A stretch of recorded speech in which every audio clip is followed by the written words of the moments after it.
الحمدللہ رب العالمین والصلاة والسلام علی سید الانبیاء والمرسلین اما بعد فاعوذ باللہ من الشیطان الرجیم بسم اللہ الرحمن الرحیم الصلاة والسلام علیک یا رسول اللہ وعلی آلک واصحابک یا حبیب اللہ فداک امی و ابی یا رسول اللہ صلی اللہ علیہ وآلہ وسلم۔ آپ سب دیکھنے والوں کو، سننے والوں کو دل کی گہرائیوں سے السلام علیکم ورحمۃ اللہ وبرکاتہ۔ ایس پی نیوز کے خصوصی پروگرام رحمت رمضان کے ساتھ میں ہوں آپ کے میزبان محمد عمر عربی۔ ناظرین، آج 10 رمضان المبارک ہے۔ اللہ کا کرم ہے کہ ہمیں ماہ رمضان المبارک کی رحمتیں اور برکتیں سمیٹنے کی توفیق حاصل ہو رہی ہے۔ ناظرین، آج عشرہ رحمت ہم سے رخصت ہو جائے گا، عشرہ مغفرت پھر ہمارے دامن میں آ بسے گا۔ اب دیکھنا تو یہ ہے کہ عشرہ رحمت میں ہم نے کیا حاصل کیا ہے، کیا کچھ پا لیا ہے، گناہوں کی معافی کا سلسلہ ہوا ہے کہ نہیں، نیکیوں میں اضافہ کتنا ہوا ہے۔ ابھی بھی ناظرین وقت ہمارے پاس ہے۔ اللہ رب العزت ہمیں رمضان المبارک کی قدر کرنے کی توفیق عطا فرمائے۔ ناظرین، آج کا دن بڑا خاص دن ہے۔ آج جمعۃ المبارک بھی ہے اور مومنوں کے لیے عید بھی ہے، اور پھر رمضان کا جمعہ، سبحان اللہ۔ اور ناظرین، آج کے دن کو ایک اور ہستی کے ساتھ نسبت ہے۔ ناظرین، آج کے دن کو نسبت ہے سیدہ طیبہ طاہرہ ملکہ مکہ ملکۃ العرب حضرت سیدہ خدیجۃ الکبریٰ رضی اللہ تعالی عنہا، آپ کی ذاتی گرامی سے نسبت ہے۔ ناظرین، آج آپ کا یوم وصال ہے۔ ناظرین، یہ مومنوں کی ماں ہیں، میرے حضور کے نکاح میں ہیں۔ ناظرین، یہ وہ ہستی ہیں، آج کے دن کو ایسی ہستی کے ساتھ نسبت ہے جنہوں نے ہر حال میں، چاہے کوئی مشکل کا وقت ہو یا آسانی کا ہو، میرے آقا کا ساتھ دیا ہے۔ ناظرین، بزرگ فرماتے ہیں کہ جب سرکار کے دور میں، میرے آقا صلی اللہ علیہ وآلہ وسلم کے دور حاضر میں، جب ظاہری طور پر آپ حیات تھے تو صحابہ کو سکون کی ضرورت پڑتی تھی تو حضور کی بارگاہ میں چلے جایا کرتے تھے۔ جب صحابہ کو غم ستاتے تھے تو حضور کا چہرہ دیکھتے تھے تو ناظرین اپنے دل میں سکون حاصل کرتے تھے۔ ناظرین، آج بھی عشاقان رسول جن کا دل پریشان ہوتا ہے، جو دکھوں میں گھیرے ہوئے ہوتے ہیں، آج بھی اگر گنبد خضرا کو جا کر دیکھیں تو یقیناً دلوں میں سکون حاصل ہوتا ہے۔ ناظرین، صحابہ سرکار کا چہرہ دیکھ کر جب دکھی ہوتے، پریشان ہوتے تو ناظرین سرکار کا چہرہ دیکھ کر خوشحال ہو جاتے ہیں۔ اور ناظرین، یہاں پر بزرگ فرماتے ہیں صحابہ سرکار کا چہرہ دیکھ کر خوشحال ہو جاتے تھے، اور جب کوئی غمی کا وقت آتا تو سرکار کی بارگاہ میں آ جاتے تھے۔ لیکن سرکار جب کبھی کبھی پریشان ہوا کرتے، کبھی کبھی جو ہے وہ کفار کے ستانے سے دل افسردہ ہوتا تو آپ سیدہ خدیجۃ الکبریٰ رضی اللہ تعالی عنہا آپ کی بارگاہ میں آ جایا کرتے تھے، آپ کے پاس آ جایا کرتے تھے۔ ناظرین، یہ محبت کا رشتہ ہے، یہ پیار کا رشتہ ہے، اور حضرت سیدہ خدیجۃ الکبریٰ رضی اللہ تعالی عنہا، آپ نے ہر موقع پر سرکار کا ساتھ دیا ہے، اپنا مال جان سب کچھ حضور کے لیے قربان کر دیا ہے۔ انشاءاللہ ناظرین، آج ہم ان کی سیرت پر بات کریں گے انشاءاللہ۔ آج کا عنوان بڑا اہم ہے، اور ناظرین ان ہستی کے بارے میں کیا کہوں کہ اس ماں کا عالم کیا ہوگا جس کی بیٹی سیدہ کائنات ہے۔ ناظرین، اس ماں کا عالم کیا ہوگا جس کی بیٹی خود جنت کی خواتین کی سردار ہے۔ ناظرین، اس ماں کا عالم کیا ہوگا جس کی بیٹی کے بارے میں میرے حضور نے فرمایا کہ یہ میرے جگر کا ٹکڑا ہے۔ ناظرین، اس ماں کا عالم کیا ہوگا جس کی بیٹی کے بچے جو ہیں وہ نوجوانان جنت کے سردار ہیں۔ ناظرین، اس ماں کا عالم کیا ہوگا جس کی بیٹی کا شوہر جنت کے مردوں کا سردار ہے۔ سبحان اللہ۔ یقیناً ناظرین، آج ہم جو ہے وہ اپنا نذرانہ عقیدت اور ٹوٹے پھوٹے الفاظ جو ہے وہ حضرت اپنی امی جان کی بارگاہ میں پیش کریں گے، اور یقیناً یہ ہمارے گناہوں کے لیے کفارہ بن جائے گا۔ الحمدللہ ہمارے درمیان تشریف رکھتے ہیں بہت خوبصورت شخصیت ہیں، اللہ رب العزت ان کو سلامتی عطا فرمائے، تشریف رکھتے ہیں قاری اشفاق حسین قادری صاحب۔ السلام علیکم ورحمۃ اللہ وبرکاتہ۔ السلام ورحمۃ اللہ۔ حضور کیسے آپ؟ ٹھیک ہے؟ سے طبیعت ٹھیک ہے؟ الحمدللہ۔ ماشاءاللہ، بہت شکریہ آپ کے تشریف آوری کا، بہت شکریہ۔ ناظرین، آج ہم بات کر رہے تھے اپنی امی جان کی بارگاہ میں، انشاءاللہ ہماری گفتگو کا نذرانہ ہوگا، انشاءاللہ ان کی سیرت پر بات کریں گے، اور یقیناً یہ ہمارے لیے بخشش کا ذریعہ بن جائے گا۔ علامہ صاحب، آپ کیا فرمانا چاہیں گے؟ آج کا دن تو بڑا خاص ہے، جمعۃ المبارک بھی ہے، عشرہ رحمت بھی ہے، رمضان بھی ہے، اور آج کے دن کو تو پھر جو ہے وہ ہماری مومنوں کی ماں کے ساتھ جو ہے وہ نسبت ہے، کیا فرمائیں گے آپ؟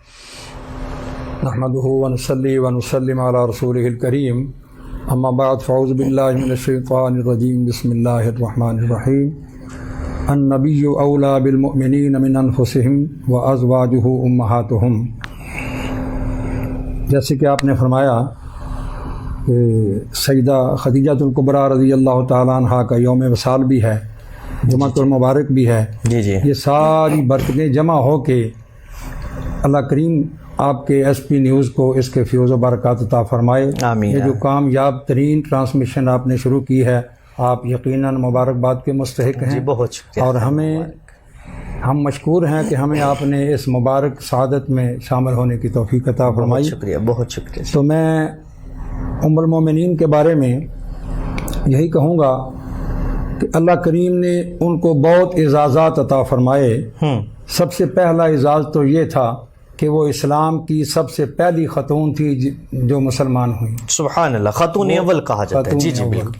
اور سب سے پہلی مومنہ تھی، سبحان اللہ۔ اور سب سے پہلی مومنوں کی ماں تھی۔ سبحان اللہ۔ اور سب سے بڑا اعزاز ان کو جو ملا کہ آپ کے دور میں جتنی دیر آپ سرکار کے نکاح میں رہیں، آپ کی موجودگی میں، آپ کی حیات میں سرکار نے دوسرا نکاح نہیں فرمایا۔ اللہ۔ اور آپ کی جتنی اولاد مطہرہ، اولاد پاک بھی ہوئی، وہ بھی سیدہ خدیجہ الکبریٰ رضی اللہ تعالی عنہا سے ہوئی۔ سبحان اللہ۔ اور اب آپ کے نکاح کا پس منظر دیکھیں تو مختلف روایات لکھی گئیں۔ ایک روایت میں دیکھا کہ ایک عورتوں کا میلہ ہوتا تھا عرب میں، جس میں مخصوص عورتیں ہی ہوتی تھیں، کسی مرد کو اجازت نہیں ہوتی تھی اس میں شامل ہونے کی۔ جی جی۔ وہاں شام سے آیا ہوا ایک تورات کا عالم یہودی وہ گھس گیا، داخل ہو گیا، اور اس نے اعلان کیا کہ میں بے شک میرے لیے منع ہے عورتوں کے جتھے میں آنا، عورتوں کے میلے میں آنا، عورتوں کے گروہ میں شامل ہونا، لیکن میں عورتوں کے متعلق ہی ایک ضروری اعلان کرنا چاہتا ہوں۔ تمام عورتیں متوجہ ہو گئیں۔ اس نے اعلان کیا کہ میری تحقیق اور میرا علم، تورات کی تحقیق اور علم یہ کہہ رہا ہے کہ ان قریب اسی سرزمین پر اللہ کے پیارے نبی جو اپنی نبوت کا اعلان کرنے والے ہیں، اور وہ خاتم النبیین بھی ہوں گے، تاجدار ختم نبوت بھی ہوں گے، جی جی، اور جو عورت ان کے ساتھ منسلک ہو جائے گی یقیناً وہ بہت فضیلت والی عورت ہوگی۔ سبحان اللہ۔ اور باقی عورتوں نے تو اتنی توجہ نہ کی، لیکن سیدہ خدیجہ الکبریٰ رضی اللہ تعالی عنہا نے اس کو سیریس لیا، اور اس کے بعد سے دل میں ایک کھسک، ایک طلب پیدا کر لی، ایک چاہت پیدا کر لی، ایک طلب ایسی پیدا کی کہ مولا کریم تو مجھے ایسے شخص کی سنگت عطا فرما جس کا میں نے ذکر سنا۔ اللہ اکبر، اللہ۔ اور چونکہ آپ پہلے سے ہی ذاکر تھیں، مروجہ جو ذکر ہوتے تھے اس وقت کے، آپ نے اپنے ان اذکار میں مزید اضافہ کر دیا، اور ہر وقت اسی طلب میں، اسی تڑپ میں رہتی، ذکر کرتی رہتی کہ یا اللہ وہ نبی جب بھی نبوت کا اعلان کرے مجھے اس کی سنگت عطا فرما، اس کی خدمت کرنے کی توفیق عطا فرما۔ اور آپ ایک متمول گھرانے سے تعلق رکھتی تھیں. جب باپ اور دوسرا خامن، کیونکہ آپ کی پہلے 2 شادیاں تھیں، وہ ایک جنگ میں قتل ہو گئے تو تجارت کی پوری ذمہ داری آپ کے سر پہ آ گئی. آپ چونکہ کسی کے ساتھ بات نہیں کرتی تھیں، تجارت کے معاملات کو طے کرنے کے لیے، لین دین کے معاملات کو طے کرنے کے لیے آپ کے پاس ایک خادمہ تھی جس کا نام تھا فضہ. بعد میں وہ مسلمان بھی ہو گئی. وہ سارے اس معاملے کو دیکھتی تھی. جی. اس نے یہ مشورہ دیا کہ اب شام کو جو تجارت کا قافلہ جائے اس کے ساتھ ہمارا خادم میسرہ تو جائے گا ہی، لیکن کوئی ایسا ایماندار، صادق اور امین شخص دیکھا جائے جو ہماری تجارت کو سود مند کر دے، فائدہ مند کر دے. جی. تو بالآخر جناب محمد الرسول اللہ صلی اللہ علیہ وسلم سبحان اللہ، آپ کا نام نامی سامنے آیا. آپ سے گزارش کی گئی. حضرت ابو طالب رضی اللہ تعالیٰ عنہ کی سفارش پر آپ نے وہ قبول کیا کہ میں تجارتی قافلے کے ساتھ حضرت خدیجہ الکبریٰ رضی اللہ تعالیٰ عنہ کا مال لے کے جاؤں گا. جی. اب میسرہ کو ساتھ بھیجا. فضہ نے کہا، بڑی اہم بات ہے کہ اے میسرہ، اس سے پہلے تو ہم تجھے مال تجارت کے لیے بھیجتے تھے کہ اس کا دھیان رکھنا، لیکن اب جو آپ کو بھیج رہے ہیں محمد الرسول اللہ صلی اللہ علیہ وسلم کے اعمال و افعال پر دھیان رکھنا. اللہ اکبر. ان کو دیکھنا کہ کون کون سا کام کرتے ہیں، کس طرح کے کرتے ہیں. اب میسرہ اس دورے سے واپس آیا. اب وہ اپنی ترتیب سے رپورٹ بنانے لگا. جب فضہ کو بتانے لگا تو اس نے کہا کوئی خامی بتا دے محمد کی صلی اللہ علیہ وسلم. اس نے کہا راستے میں جس درخت کے نیچے بیٹھا وہ خشک تھا، وہ محمد صلی اللہ علیہ وسلم کے بیٹھنے سے ہرا بھرا بھی ہو گیا اور پھلدار بھی ہو گیا. سبحان اللہ، سبحان اللہ، یہ برکت ہے میرے آقا کی. سبحان اللہ. ہم گرمی کی تپش میں، دھوپ میں جب گئے، جب شدت کی دھوپ ہوئی تو ایک کالے رنگ کے بادل کے ٹکڑے آ جاتے تھے، وہ ہم پہ سایہ کرتے تھے، ہمیں گرمی نہیں لگنے دیتے تھے. ہم جس پتھر کے پاس سے گزرے، جس درخت کے پاس سے گزرے، درود و سلام کی صدائیں آتی تھیں. فضہ نے کہا، میں نے کہا کوئی کمزوری بتا، کوئی خامی بتا، کوئی نقص بتا محمد میں صلی اللہ علیہ وسلم. اس نے عرض کی ایک ہی بات ہے فضہ، اگر ایک ہاتھ پہ سورج رکھ دے، میرے ایک ہاتھ پہ چاند رکھ دے تو میں اس کی خامیاں ڈھونڈنے نکلوں تو کوئی خامی نہیں ڈھونڈ سکتا. میرے خیال میں، میرے علم میں، میری معلومات میں یہ ہے کہ دنیا میں بے عیب انسان اگر کوئی پیدا ہوا ہے تو وہ محمد کی ذات. سبحان اللہ، سبحان اللہ، سبحان اللہ. یہ باتیں سن کے پھر فضہ کے ذریعے آپ نے نکاح کی درخواست سرکار دو عالم صلی اللہ علیہ وسلم کو بھیجی، جو حضرت ابو طالب رضی اللہ تعالیٰ عنہ کی اجازت کے بعد نکاح قرار پایا. سبحان اللہ، سبحان اللہ. یقینا ناظرین، میرے آقا صلی اللہ علیہ وآلہ وسلم کی ذاتی گرامی ایسی ہے جو ہر ایک کے لیے رحمت ہے. ناظرین الحمدللہ. ناظرین یہاں پر علماء فرماتے ہیں کہ ہم سرکار علیہ الصلوۃ والسلام کے ہاتھ جو ہیں وہ یہ نہیں کہہ سکتے کہ یہ سیدھا ہاتھ ہے اور یہ الٹا ہاتھ ہے، یہ نہیں کہہ سکتے. ہم یہ کہہ سکتے ہیں کہ ایک ہاتھ اور دوسرا ہاتھ. سبحان اللہ. کیونکہ ناظرین دونوں ہی برکت والے ہیں، اور میرے آقا صلی اللہ علیہ وآلہ وسلم کی ذاتی گرامی ہے کہ جس کے لیے بھی ہے، وہ چاہے دنیا پر تمام عالمین کے لیے میرے آقا صلی اللہ علیہ وآلہ وسلم کی ذات رحمت ہے، رحمت ہے، رحمت ہے. ناظرین آج ہم بات کر رہے ہیں اپنی امی جان کے حوالے سے، ام المؤمنین کے حوالے سے، حضرت خدیجہ الکبریٰ رضی اللہ تعالی عنہا، آپ کی شان و عظمت کے حوالے سے، آپ کی سیرت کے حوالے سے. تو آئیے علامہ صاحب سے جانتے ہیں. قبلہ بتائیے گا ہمیں کہ آپ کے دین کی خدمت کے لیے آپ کی کیا خدمات تھی. سرکار کے نکاح میں تو آ گئی، اور یہ آپ کا جو ہے وہ بہت مقدر، ناظرین میں یوں سمجھوں گا کہ یہ حضور کے نکاح میں آئی ہیں. ملکہ مکہ تو آگے ہی تھی، لیکن جب حضور کے نکاح میں آئی ہیں اور شان و عظمت بلند ہو گئی ہے اور مقام بلند ہو گیا ہے. کیا فرمانا چاہیں گے کہ دین متین کی خدمت کے والے سے آپ کی کیا جو ہے وہ معاملات تھے؟ بے شک آپ نے بڑی اچھی بات چھیڑ دی.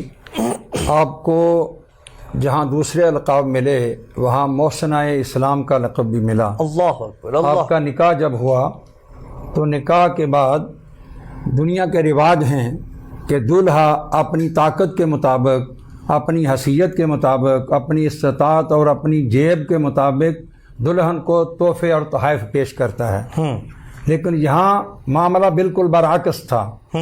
ہم یہ تو کہہ نہیں سکتے کہ دلہا کی طرف سے غربت تھی، یہ نہیں کہہ سکتے، اس لیے کہ جس چیز کا نبی دعویٰ فرما رہے ہیں جب اس پر غور کیا جائے تو غربت کا سوال ہی پیدا نہیں ہوتا۔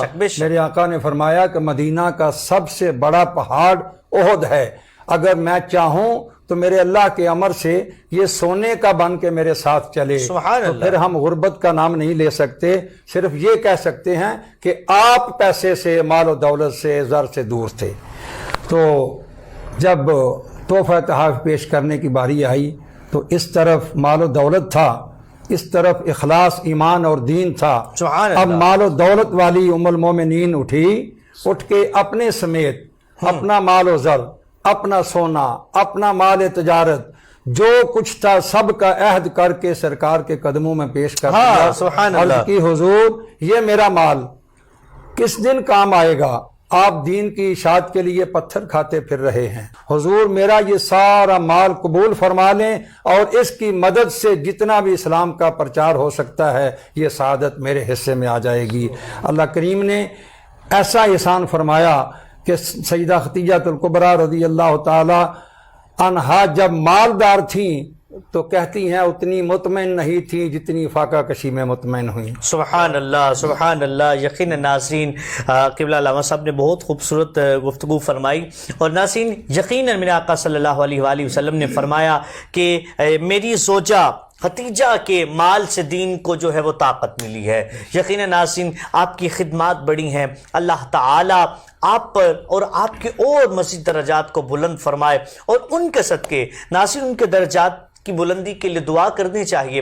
اور وہ تو ویسے ہی خاص لوگ ہیں، اللہ کے جو ہے وہ چنے ہوئے لوگ ہیں، اور ان کے وسیلے سے ناظرین ہمیں اپنے لیے دعائیں کرنی چاہیے۔ اللہ رب العزت ان کے صدقے اور ہماری امی جان کے صدقے، سرکار کے صدقے ہم پر اپنا خاص کرم فضل فرمائے۔ خیر ناظرین ہمارے پروگرام کا جو سفر ہے وہ اختتامی سفر کی جانب ہے۔ انشاءاللہ اللہ رب العزت نے چاہا تو اللہ ہم سب کو بھی ماہ رمضان المبارک میں ہی اللہ کرم فرمائے ناظرین کہ ماہ رمضان المبارک ہو۔ قبلہ قاری صاحب اللہ کرم فرمائے ماہ رمضان المبارک ہو اور مدینے کی سعادتیں، مدینے کی حاضری کی سعادتیں مل جائیں، اس سبز گنبد کو اپنی آنکھوں سے دیکھیں۔ اور ناظرین میں پھر آخر میں بتاتا چلوں کہ آج کے دن کو بڑی عظیم ہستی کے ساتھ نسبت ہے، بڑی اللہ رب العزت نے ان کو شان و عظمت عطا کی ہے، اور میں یوں سمجھتا ہوں کہ میرے حضور کی بارگاہ میرے آ گئی ہیں، حضور کے عقد میں آ گئی ہیں، حضور کے نکاح میں آ گئی ہیں، تو یقیناً وہ اور شان و شوکت والی ہو گئی ہیں۔ آپ بھی آج ان کے اصال ثواب کا اہتمام کیجئے، درود پاک پڑھ کے، قرآن پاک پڑھ کے، عبادات کے ذریعے آپ جو ہے وہ اصال ثواب کیجئے، اور ان کا وسیلہ دے کر اللہ کے حضور دعا کیجئے۔ انشاءاللہ میرا اللہ اپنے پیاروں کے صدقے ہم پر خاص کرم فضل فرمائے گا، ہمارے گناہوں کو معاف فرمائے گا۔ اور ناظرین کل کیونکہ عشرہ مغفرت شروع ہو رہا ہے تو کوشش کیجئے کہ رمضان المبارک کو غنیمت سمجھیے اور عبادات کی کثرت کیجئے، جو کمیاں رہ گئی ہیں ان کو دور کر لیجئے اور اللہ کے قریب آ جائیے، کیونکہ ناظرین رمضان، روزہ، نوافل یہ قرب الہی کا سبب بنا کرتے ہیں۔ اسی کے ساتھ اپنے میزبان محمد عمر عربی کو دیجئے اجازت، اپنا بہت سا خیال رکھیے گا، دعاؤں میں یاد رکھیے گا، عبادتوں کی کثرت کیجئے گا، درود پاک کی کثرت کیجئے گا، اپنے آج کے روزے کو افطار کرنے کی کوشش کیجئے، اور افطار کے وقت ناظرین رحمت کا یہ عشرہ ہے تو اللہ کی رحمت مانگ لیجئے۔ میرا مشورہ ہے اللہ کی رحمت مانگ لیجئے، اور ہمیشہ کے لیے مانگ لیجئے، انشاءاللہ اللہ اپنا کرم فضل فرمائے گا۔ السلام علیکم ورحمۃ اللہ وبرکاتہ۔